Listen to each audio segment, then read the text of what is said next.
Bem, então agora voltamos do intervalo, né? Todo mundo já está alimentado, prontos para a segunda parte da aula. Falamos de procuração, vamos falar agora de honorários advocatícios, que é sempre um tema também na Justiça do Trabalho, que é um pouquinho diferente, um pouquinho complicado. Para a gente é fácil estudar porque a gente tem uma fonte básica para questão de prova sobre honorários advocatícios, que é a súmula 219 TST. Então, teve uma alteraçãozinha na redação agora, recente, mas também não mudou nada o que a gente já vinha estudando sobre o assunto. Então, o que fala a nossa súmula 219 TST? Como é que funciona a questão dos honorários advocatícios na Justiça do Trabalho? A gente acabou de estudar a questão do jus postulante. A gente viu que a parte pode ir sozinha para a Justiça do Trabalho, apresentar reclamação, apresentar defesa, atuar. Ela tem capacidade postulatória. Mas se ela quiser contratar um advogado Se ela quiser contratar um advogado e para representá-la, ela pode contratar? Claro que pode e deve, na prática é isso que acaba acontecendo. E a questão do honorário advocatício daquele profissional que está trabalhando ali?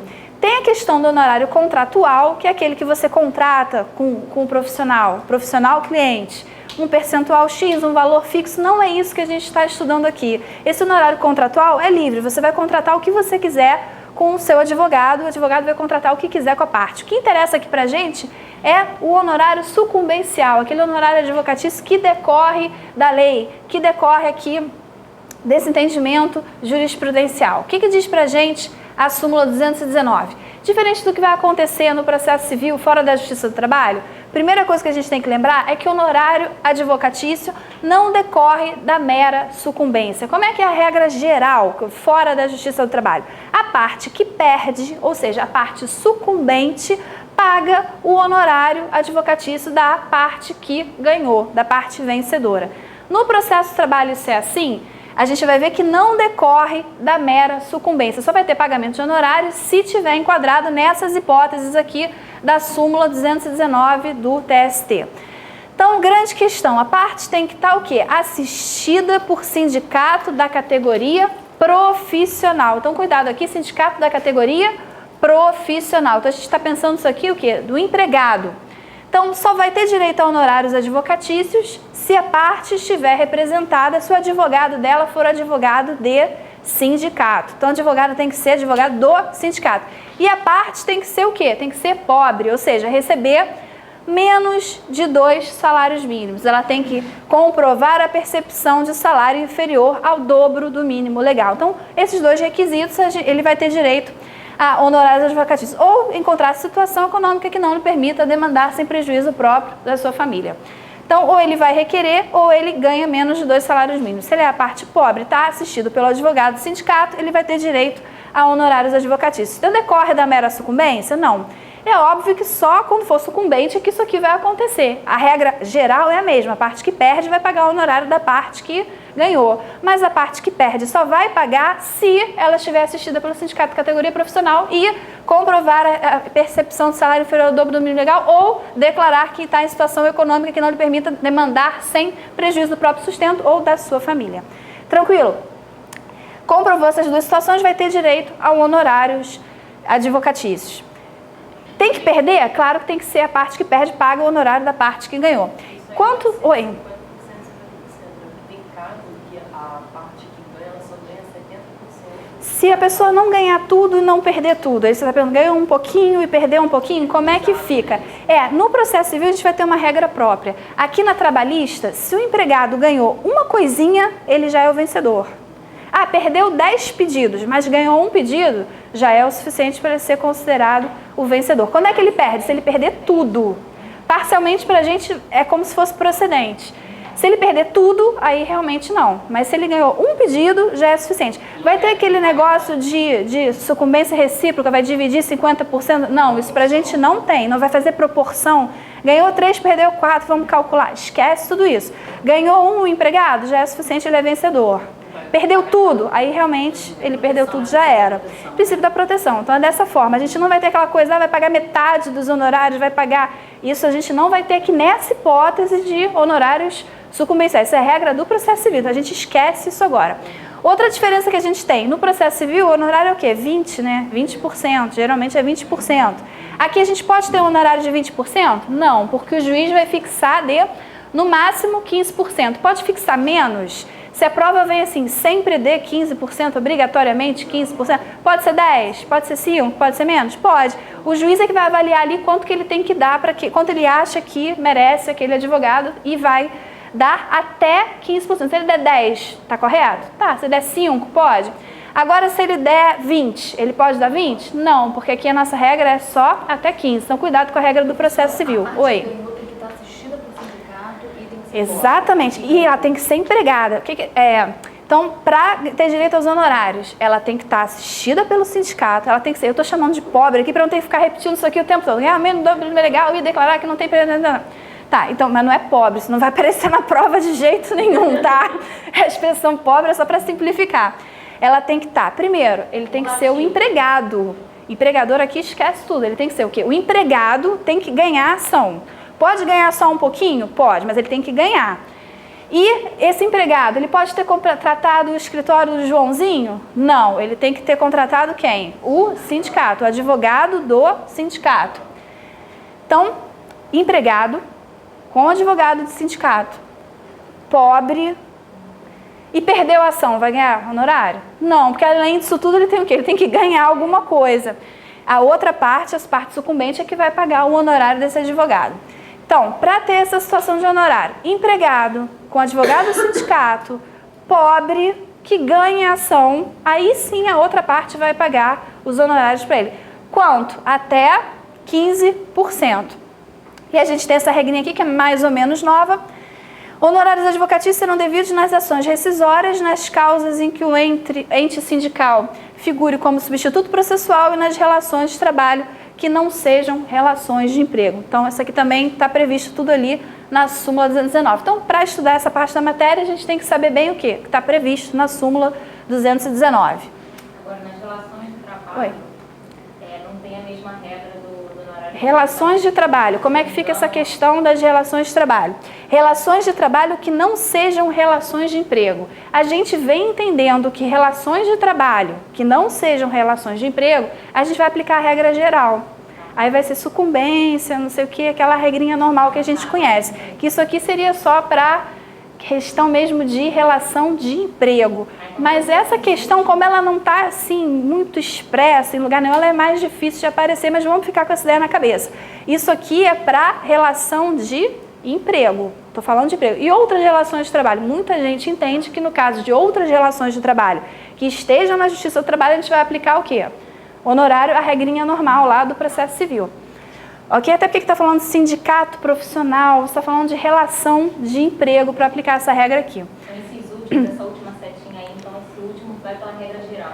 Então. Nas ações rescisórias você vai ter condenação em honorários, nas causas em que o ente sindical figure como substituto processual, você também vai ter questão dos honorários, e nas relações de trabalho que não sejam relações de emprego, aí você não precisa disso aqui para ter a condenação em honorários.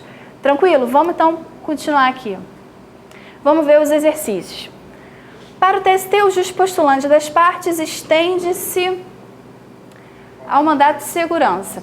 Era aquelas questões de certo e errado, né? De verdadeiro ou falso, porque o SESP também fazia muita questão desse tipo, só que a prova agora da 8ª região não vai ser múltipla escolha, como eles estão fazendo também ultimamente, está no edital que vai ser múltipla escolha. O juiz postulante das partes estende-se ao mandato de segurança, verdadeiro ou falso? Falso, a gente acabou de ver que não. Segundo o TST, quando litisconsortes forem representados por diferentes procuradores, serão contados em dobro os prazos a eles disponíveis para contestar, para recorrer e, de modo geral, para falar nos autos? A gente viu que não, que a gente tem a OJ que diz que isso não aplica. Então, errado. No âmbito do processo trabalhista, a condenação ao pagamento de honorários advocatícios, nunca superiores a 15%, não decorre pura e simplesmente da sucumbência, mas do fato de a parte estar assistida por sindicato da categoria profissional e comprovar a percepção de salário inferior ao dobro do mínimo ou do fato de encontrar-se em situação econômica que não lhe permita demandar sem prejuízo do próprio sustento ou da respectiva família. Tá certo isso aqui? Exatamente tudo isso que a gente viu misturado numa afirmativa só. Nas provas de múltipla escolha, o que acaba acontecendo? Eles só colocam, em vez de ser verdadeiro ou falso, eles misturam essas afirmativas e colocam as 5 para você marcar a que é verdadeiro. Então, isso pode cair até dessa forma na prova agora da 8ª região. Tranquilo aqui? Beleza? Vamos continuar? Vamos lá, vamos falar rapidinho dos procedimentos que a gente tem, né, na Justiça do Trabalho. O que é o procedimento? É a forma pela qual o processo vai andar, quais vão ser as regras que a gente vai aplicar para aquele processo, qual é o caminho que aquele processo tem que seguir. O que a gente tem na Justiça do Trabalho? A gente tem procedimento ordinário, procedimento sumaríssimo e algumas pessoas falam ainda do procedimento sumário. Muitos autores entendem que esse sumário aqui já está revogado. Entendem até com uma certa razão, porque o que diz o sumário? Seriam as ações de valor até 2 salários mínimos. Se você tem uma regra dizendo ações até 2 salários mínimos vão seguir esse rito, anos depois você tem uma nova lei dizendo ações até 40 salários mínimos vão seguir esse rito, em tese, essa aqui revogou essa aqui. Então tem muita gente que diz que isso não existe mais. Só que algumas provas ainda vêm repetindo isso aqui. Ainda perguntam do sumário, como se ainda estivesse em vigor. E tem gente até que defende que realmente ainda está em vigor. Até 2 seria sumário, de 2 a 40 seria sumaríssimo e o resto seria ordinário. Então, como vem aparecendo, a gente lista aqui também como exigente. Lembrando que grande parte da doutrina entende que isso aqui está revogado, que não se aplica mais. Oi? Estaria dentro do sumaríssimo. Aqui até 2, aqui até 40 é mais que 2, então englobaria aquilo ali. Quem defende que isso aqui ainda vale? Não, até 2 é esse aqui, até 40 é esse aqui, o limite, o céu é o limite ordinário. Tranquilo? Então a gente pode ter esses 3 tipos de procedimento. O ordinário é o comum, é aquela regra geral, que é o que a gente vai estudar aqui ao longo, quando ninguém fala nada, vai ser o ordinário. Sumaríssimo. Foi criado para ser um procedimento mais célere, eles têm algumas limitações, a gente já viu, não cabe citação por edital, ele tem que indicar o nome correto, o endereço correto da parte, causas até 40 salários mínimos. Tudo que a gente precisa saber sobre o sumaríssimo está ali no artigo 852A e seguintes da CLT. 852 e letrinha do lado vai estar falando do sumaríssimo. É bom vocês depois darem uma olhada, que isso cai muito em prova, mas como é bem tranquilo, a gente não vai falar aqui muito sobre ele. Basta saber o quê? Onde procurar na CLT e depois em casa dar uma lida para ver, porque cai bastante também em prova a questão sobre o sumaríssimo. Então depois, 852 seguido de letra, dá uma lida em casa para a gente saber quais são as regrinhas especiais do procedimento sumaríssimo. E o sumário? Esse de 2 salários mínimos que é o mais problemático aí para as provas. Onde que ele está previsto? Naquela lei 5584 de 70. O que a gente tem, né, de dispositivo para estudar para uma prova de TRT, uma prova de processo do trabalho? A gente tem a CLT, óbvio, né, que está a maior parte das regras. A gente tem a lei 5584 de 70, que é muito importante, e aquele decreto que eu mencionei lá do prazo em dobro para o pessoal da fazenda. Esses 3 dispositivos aí são os que a gente mais vai utilizar para a questão de prova. Lembrando também das súmulas e orientações jurisprudenciais que são muito cobradas em prova, especialmente para quem vai fazer prova de analista. Técnico não costuma cair tanto só as mais badaladas, mas súmula e OJ está sendo muito cobrado para prova de analista. E CESP gosta muito de prova fundada em súmula e OJ, mais até do que a FCC. A FCC você tem mais texto literal da CLT, CESP você tem muita coisa tirada mesmo de súmula e OJ. Então a dica que fica para quem vai fazer prova de analista é ler todas as súmulas e OJs mesmo, dá uma lida em tudo. Pega as mais recentes, que tem chance maior de cair, mas dá uma lida em todas as súmulas, que muita coisa é tirada dali e é fácil de acertar. É só ler um livrinho pequeno, tem no próprio site TST, livro de súmulas e OJs. Dá uma lidinha naquele, só OJ da SDI 1, a maior parte, OJ da SDI 2, algumas, OJ transitória, esquece que nunca cai em lugar nenhum, não precisa ler. Principalmente SDI 1, algumas da SDI 2 é o suficiente que vocês precisam para fazer uma ótima prova. SDI 2, algumas coisas, porque trata ali de coletivo, quem for fazer prova que for cair coletivo. SDI 1, básico, tudo. SDI 2, algumas aparecem, e transitória, nem perca seu tempo. Nunca vi cair uma OJ transitória em prova, que são questões muito específicas. Pode cair, pode, porque está previsto ali, está no universo da prova de vocês, mas eu nunca vi cair, então não perderia meu tempo com isso, porque a gente tem coisas mais importantes para perder o nosso tempo. Então, oi? São as transitórias temporárias, a gente tem aquela OJT, não sei o que, OJT, são questões específicas, falam muito de empresas específicas, isso não interessa muito para concurso. Não, ela até é permanente, a OJ transitória. Eu não sei por que ela tem esse nome, mas ela é transitória, elas são para situações bem específicas. Não é que ela tem uma validade no tempo, mas ela foi criada para uma situação específica. Então não se preocupem muito com elas, não. Foca mesmo na súmula, que é o que mais cai, e depois o que mais cai, SDI 1, cai um pouquinho menos SDI 2, só para quem for fazer alguma coisa de coletivo, que tenha direito coletivo no edital previsto. Então lá, o sumário a gente já viu, então está onde? Onde está a previsão dele? No 5.584.70. E eram as ações de até 2 salários mínimos, também chamadas de ações de alçada. Qual era a grande questão aqui sobre esse procedimento? Porque a gente tem uma regra lá na 5.584.70 que diz: só cabe recurso se tiver matéria constitucional. Então a diferença grande desse procedimento é essa. Só cabe recurso se versar sobre matéria constitucional. Aí o pessoal viaja, né? Tem gente que diz, RO, recurso ordinário normal, só que você só pode falar de matéria constitucional. Aí outros autores dizem, não, você vai entrar com o extraordinário direto. Olha que bonito, teve sentença e depois, extraordinário para o STF. Tem corrente nesse sentido também. Por isso, acredito que isso não apareça muito em prova, mas a gente tem que saber o quê? Só pode recurso sobre matéria constitucional. O resto sobre esse procedimento é importante para mim? Não. O importante é esse que está aqui no quadro. Pode aparecer numa prova como rito sumário ou pode aparecer numa prova como ações de alçada. Está falando disso aqui também. Beleza? Então, esses são os procedimentos sumaríssimos. A gente não vai mencionar aqui porque não tem tempo para isso. Depois, em casa, deem uma olhada porque é bem fácil e cai bastante em prova também. Especialmente, se eu tivesse dar uma dica aqui, o 896, parágrafo 9, teve uma redação alterada há pouco tempo, que é do recurso de revista em procedimento sumaríssimo. Acho que é interessante a gente dar uma olhada nesse artigo. E o resto é o básico, aquele reme-reme que cai sempre em prova. O 896, parágrafo 9, é o antigo 896, parágrafo 6º, só que modificado. Então, por isso tem uma boa chance aí de aparecer e incluir em hipótese de cabimento, então é legal a gente dar uma olhada. Oi. Para direito, a SDI 2 é mais para direito coletivo, essas coisas assim. Se o edital de vocês for bem básico, não falar de ações especiais, ação rescisória, não falar de direito coletivo, não falar de nada disso, só SDI 1 que vocês vão se preocupar, ok? Então, beleza? Falamos dos procedimentos. Próximo. Então, vamos falar um pouquinho agora da reclamação, né? Petição inicial, quando começa a reclamação trabalhista, ela pode ser escrita ou verbal na Justiça do Trabalho. Cabe reclamação trabalhista verbal? Cabe. Ela começa verbal, tem juspostulante, tem reclamação verbal, é tudo lindo na CLT. Então, o que a gente tem de questão de prova aqui sobre isso? Reclamação trabalhista que tem que ser escrita obrigatoriamente. Isso é importante a gente saber. Ação de inquérito judicial, pode ser verbal? Não, só pode ser escrita. Dissídios coletivos, pode entrar com dissídio coletivo de forma verbal? Também não, porque a gente tem disposição expressa. Então, são exemplos que a gente tem que a petição inicial não pode ser verbal, tem que ser escrita. Mas, regra geral, elas podem ser escritas ou verbais. Se ela for verbal, o que acontece?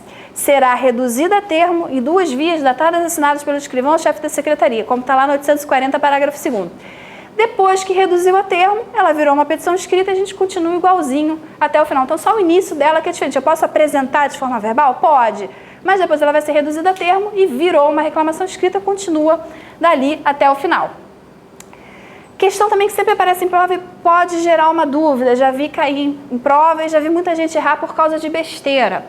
Reclamação trabalhista verbal será distribuída antes da sua redução a termo. Então, a gente tem que lembrar o quê? Que a reclamação trabalhista vai ser distribuída antes da sua redução a termo. Ué, mas não tem nem papel ainda, não tem. Como é que ela vai distribuir antes? Isso causa uma estranheza na gente, né? Ela ainda não virou um papel. Como é que a gente vai distribuir? O negócio é verbal. É como está na CLT. Eu até nem sei como é que eles fazem isso na prática, porque eu nunca vi uma reclamação verbal na minha vida.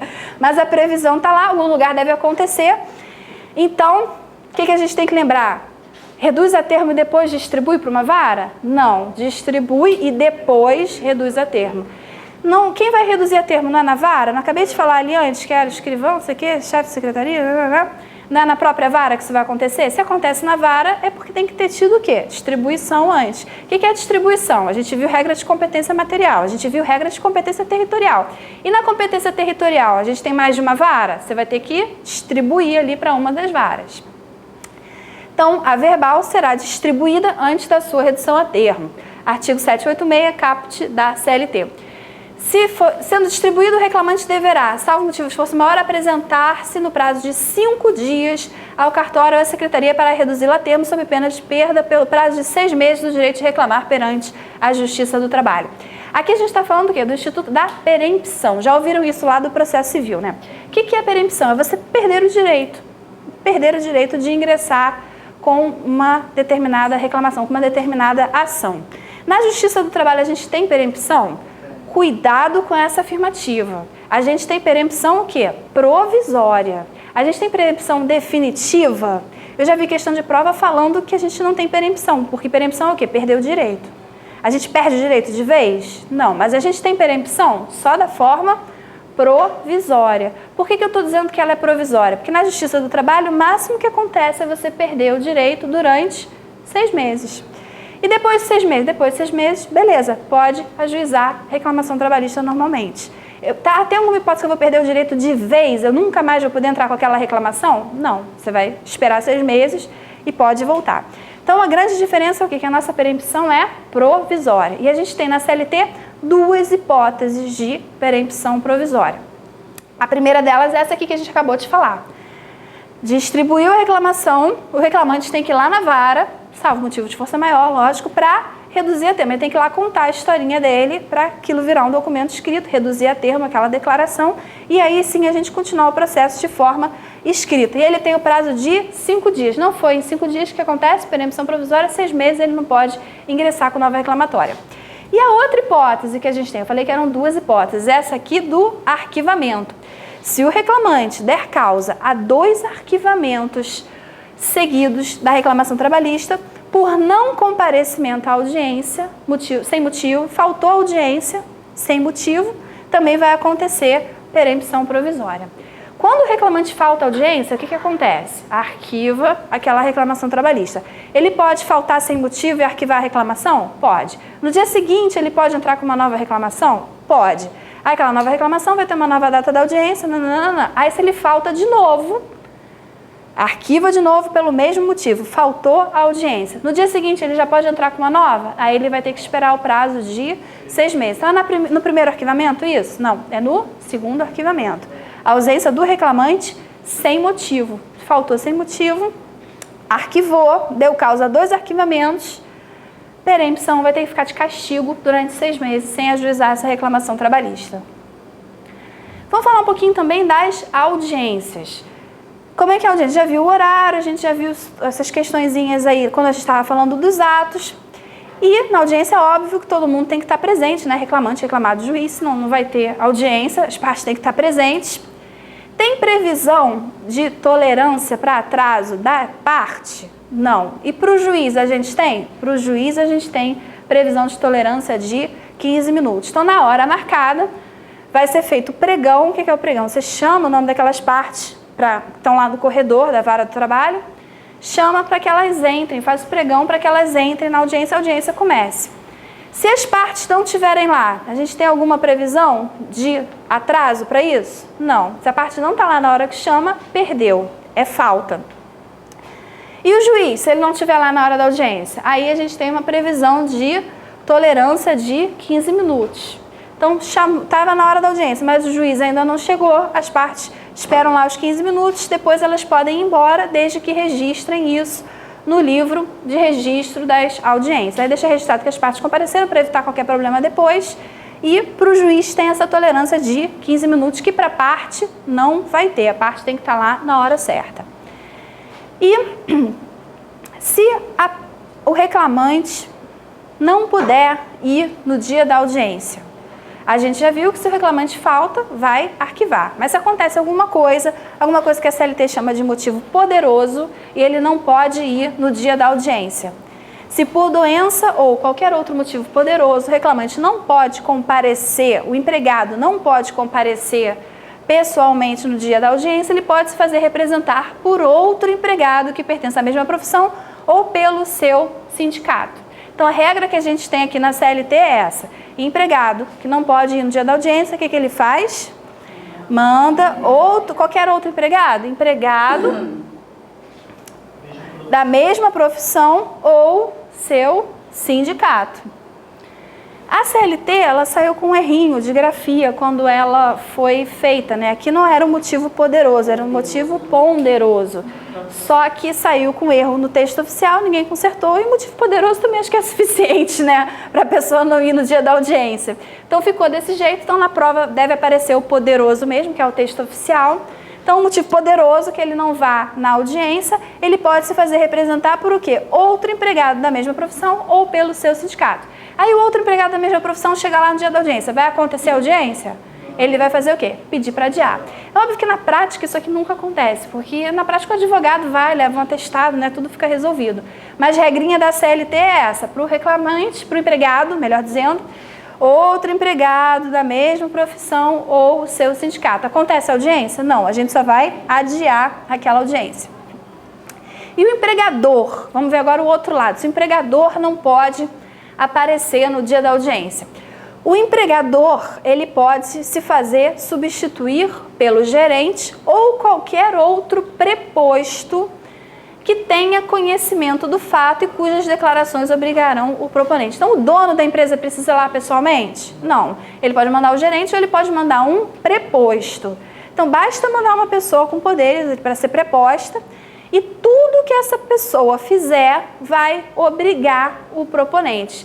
Fez acordo no valor de 1 milhão, o empregador vai ter que pagar? Vai, porque o preposto tinha poderes para isso. O preposto vai atuar ali como se ele fosse. Então, diferença... Caiu na última prova?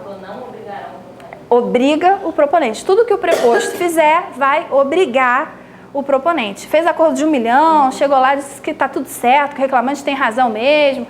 Tudo o que ele fizer ali na audiência é como se ele fosse o dono da empresa naquele momento. Então, é muito importante ser preposto, porque ele ali está representando realmente aquela empresa como se fosse o dono. Tudo que ele fizer vai obrigar depois o empregador. Então, ele pode se fazer substituir por um preposto, gerente, e tudo que ele fizer vai obrigar o empregador. Ele mandou, o dono da empresa não foi, ele mandou o preposto. Ele vai adiar essa audiência, como a gente viu na hipótese anterior, o empregado se mandou outro empregado, é para quê? Para adiar. Se o empregador manda o preposto, é o quê? É para a audiência acontecer. A audiência acontece com o preposto ali como se ele fosse o empregador. O preposto, ele precisa ser empregado da empresa? A CLT não fala nada sobre isso, mas todo mundo já ouviu, todo mundo sabe que preposto precisa sim ser empregado da empresa. Por quê? Porque está escrito lá na súmula 377. Então é interessante a gente saber o quê? Que essa exigência de que o preposto tem que ser empregado da empresa não está na CLT, não é lei. Isso é uma exigência o quê? Jurisprudencial, está numa súmula do TST, mas vale pra caramba. Isso aqui é super aplicado, é quase como se fosse uma lei, mas ela não é uma lei, ela é uma súmula que traz pra gente essa exigência de que tem que ser um empregado da empresa e traz até aqui essas exceções, exceto quando a reclamação de empregado doméstico ou contra micro ou pequeno empresário deverá necessariamente ser empregado do reclamado. Então, oi.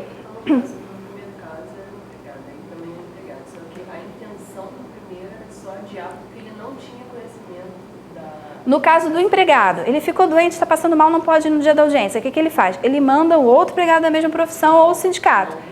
Não tem conhecimento, não tem nada. Ele vai lá só o quê? Para pedir adiamento. A gente vai fazer aquela reclamação trabalhista como se ele fosse um empregado? Não, essa lógica é para o empregador. A lógica do empregado é o quê? É quem vai lá para pedir para adiar. É mais ou menos assim que funciona. Aqui já é o contrário. Quando o empregador não vai, manda o preposto. O preposto é como se fosse o empregado, ele toca a audiência, ele faz acordo, ele manda para ele, faz tudo como se ele fosse realmente o empregador. Só que ele não é, ele pode ser um outro empregado, como a gente viu aqui na súmula 377. Lembrando dessas exceções, isso aqui, há uns 10 anos atrás, isso aqui caía toda hora, no microempresário, precisa ser empregado. Acho que caiu tanto que ninguém quer mais perguntar sobre isso. Mas caía muito, então é bom a gente saber a regrinha lá da súmula 377. Então, o preposto, ele obriga. O que é a única coisa que a CLT obriga o preposto? Qual é o único requisito aí que está na CLT, realmente que está na lei, que o preposto tem que ter? Ter conhecimento dos fatos. O empregado está na súmula. O que ele tem que ser aqui? O que ele tem que fazer? Ter conhecimento do fato. Então, se eu mando um preposto para lá, o preposto diz que não sabe de nada, a gente interpreta isso como confissão. Falou não sei, o juiz escuta, o reclamante está certo. falou, não vi, não sei o que é isso, ele entende, o reclamante está certo nesse ponto. O reclamante está certo nesse ponto. Então, preposto disse que não sabe, é confissão. Disse que não sabe, é confissão. Por quê? Porque a única coisa que a lei exige dele é o quê? Conhecimento do fato. Aí você manda lá um infeliz que não tem conhecimento do fato. Então, tá pedindo também, né, para tomar uma confissão. Então, ele tem que ter o quê? Conhecimento do fato. Beleza, então a gente viu a ausência do empregado, viu a ausência do empregador. Não, e foi pro lado errado. O não comparecimento do reclamante à audiência inaugural, embora não esteja escrito isso assim na CLT, importa em arquivamento da reclamação. A gente já tinha falado também. Arquivamento da reclamação o quê? Extinção sem julgamento do mérito. Extinção sem julgamento do mérito, ele pode entrar com outra reclamação trabalhista depois? Pode, não tem problema nenhum. Então esse arquivamento aí, a gente usa a expressão arquivamento, mas na verdade é uma extinção sem julgamento que permite que ele entre com uma nova reclamatória sem problema nenhum. Então o não comparecimento do reclamante à audiência importa em arquivamento. Essa audiência que está falando na CLT é o quê? É a primeira. Porque a CLT ela foi escrita pensando em audiência única, na verdade. Una é a expressão que a gente usa para o sumaríssimo. Mas a audiência no ordinário seria o quê? Única. Quando escreveram, achava que ia ter uma audiência só e resolver tudo ali, a pessoa ia sair com sentença, beleza, tudo resolvido. Só que na prática a gente faz isso? Não, a gente faz uma primeira audiência inaugural. Aí pergunta se tem acordo. Aí se não tem, a gente marca uma outra audiência de instrução. Aí vai ouvir testemunha, vai produzir prova, nananana. Aí depois marca uma outra audiência de julgamento para dar a sentença. A gente divide isso em várias partes. Se o reclamante falta a primeira, o que acontece? Arquiva. E se o reclamante falta a segunda, depois que ele já compareceu, vai arquivar também? Não arquiva. A gente tem a súmula 9 que fala exatamente isso. A ausência do reclamante, quando adiada a instrução após contestada a ação em audiência, não importa em arquivamento do processo. Então, ele pode faltar a primeira? Arquiva. Ele pode faltar a segunda? Acontece alguma coisa? Pode acontecer ou não. O que acontece se ele falta a segunda? Se ele for intimado para prestar depoimento pessoal, a gente vai aplicar pena de confissão para esse reclamante. Vai arquivar? Não, súmula 9. Pode ter pena de confissão? Pode. Se ele for intimado para prestar depoimento pessoal, qualquer parte que falte o dia que foi intimada para prestar depoimento pessoal, a gente aplica a pena de confissão. Ué, mas para o empregado também? Para o empregado também. Se o empregado foi intimado para prestar depoimento pessoal e não apareceu, pena de confissão. Pode ser empregado, pode ser empregador. Então, isso foi para o reclamante. E a falta do reclamado, o que acontece? O não comparecimento do reclamado importa em revelia, além de confissão, quanto à matéria de fato. Então, revelia é o quê? A ausência na audiência. Qual a consequência da revelia? A confissão. Confissão quanto à matéria de fato. Então, todos os fatos que o reclamante tiver falado na inicial, a gente vai considerar como verdade. Então, não precisa provar, é fato. Reclamante diz que aconteceu, reclamado faltou audiência, é tudo verdade. A gente presume verdadeiro todos os fatos, verdadeiros todos os fatos alegados na inicial. Tá, e se as duas partes não aparecem no dia do... Pode acontecer, o juiz chama, não entra um, não entra outro. E aí, como é que a gente vai resolver isso? Isso aqui não tem escrito em lugar nenhum. Isso aqui não tem súmula, não tem CLT, não está escrito em lugar nenhum. Mas se os dois faltam, o que acontece? Primeiro vai prevalecer o quê? A ausência do reclamante. Porque se a gente for analisar mesmo a CLT, ela começa falando do reclamante, depois é que ela passa para outra questão. Então, dá até para deduzir, mas isso não está expresso em lugar nenhum. Chamou, não apareceu ninguém, ele vai olhar, reclamante veio? Não, arquiva, não vai nem olhar para a reclamada. Se a reclamada estiver lá ou não, o reclamante não veio, já arquivou a reclamação. Então, se os dois não comparecem, o que vai prevalecer é arquivamento. Prevalece a ausência do reclamante, beleza? Então, essa súmula 122 também, ela tem aparecido muito questão de prova, então vale a pena a gente dar uma olhada nela. A reclamada ausente à audiência, em que deveria apresentar a defesa revel, ainda que presente seu advogado bonito de procuração, podendo ser elegida. Revelia mediante a apresentação de atestado médico e deverá declarar expressamente a impossibilidade de locomoção do seu empregador ou do seu preposto de audiência. Já vi isso aqui cair de tudo quanto é jeito que vocês possam imaginar. Essa questão aqui cai bastante em prova. O que ela quer dizer pra gente? Reclamado não foi. Pode mandar só o advogado com uma procuração? Não adianta, porque a gente viu que se ele não for, ele tem que mandar um preposto. Então, vai ser revel, ainda que o advogado esteja lá com a defesa, com procuração, com tudo bonitinho, vai ser revel. E essa revelia pode ser elegida? Pode. Como? Se levar atestado médico. Qualquer atestado médico, que declare impossibilidade de locomoção do empregador ou do seu preposto no dia da audiência. Então, também não é qualquer atestado médico. É que expressamente diga que a pessoa estava impedida de se locomover naquele dia da audiência. Isso daí, professor, eu vi que realmente na prática é aplicado assim mesmo. Eu vi outro dia uma decisão do TRT de São Paulo e o autor, né, o reclamante, estava internado. Aconteceu na prática isso. E aí, quer dizer, o atestado E o juiz dizia que ele quis... estava internado. Só que quer dizer, no atestado, como não dizia que ele estava impedido, dado expressamente... Quer dizer, né, na prática, assim, se o juiz... O juiz, assim, eu já vi juiz também na prática aceitar qualquer atestado. Já vi até atestado de ginecologista para homem ser aceito. Então, tranquilo, assim, atestado médico a maioria aceita. Mas assim, se o juiz for técnico, realmente se o juiz for técnico, ele tem que seguir isso que está aqui. Impossibilidade de locomoção. Tem que ser alguma coisa no atestado que prove que a pessoa estava impedida de se locomover. Reclamada é tudo duro. A gente tem que lembrar sempre assim, é sempre pior para reclamada. Tem que sempre lembrar dessa forma. Então, atestado tem que declarar que a pessoa estava impossibilitada de se locomover. Oi? O simples fato dele não ir à primeira audiência, ele já é considerado revel a reclamada. Se a reclamada não comparecer na primeira audiência, se ela é considerada revel? Aqui está dizendo, sim. No caso da defesa, que deve ser assim. Não, porque a defesa é a primeira audiência. A defesa é sempre na primeira audiência da reclamação trabalhista. Abre a audiência, primeiro dia, o juiz pergunta, primeira coisa, tem possibilidade de acordo? Aí, não, geralmente não. Aí ele recebe a defesa e depois é que a gente vai prosseguir com a audiência. Então, isso acontece na primeira audiência. Quando eles dividem a audiência, ele recebe a defesa e ele quebra só para instrução, só para a parte de produção de provas, assim, ouvir testemunha, essas outras coisas. Muito necessário. Se for o caso de ouvir testemunha ou não, senão a primeira só já é suficiente. Mas a maioria, hoje em dia, eles costumam quebrar a audiência. Isso está previsto na CLT, isso de quebrar a audiência? Não, ela preveu como se fosse uma audiência só. Então a defesa é na primeira. Não apareceu, reclamado não apareceu na primeira audiência, ele é revel. Reclamado não apareceu na segunda audiência, tinha sido intimado para prestar depoimento pessoal. É revel também, porque vai ter pena de confissão. É tecnicamente pena de confissão, não exatamente revelia. Muita gente usa como sinônimo. Mas se a gente for pegar certinho, revelia é a ausência e a confissão é a consequência da revelia. Tranquilo? Então a súmula 122 é uma que vale a pena a gente dar uma olhada porque ela costuma aparecer muito em prova.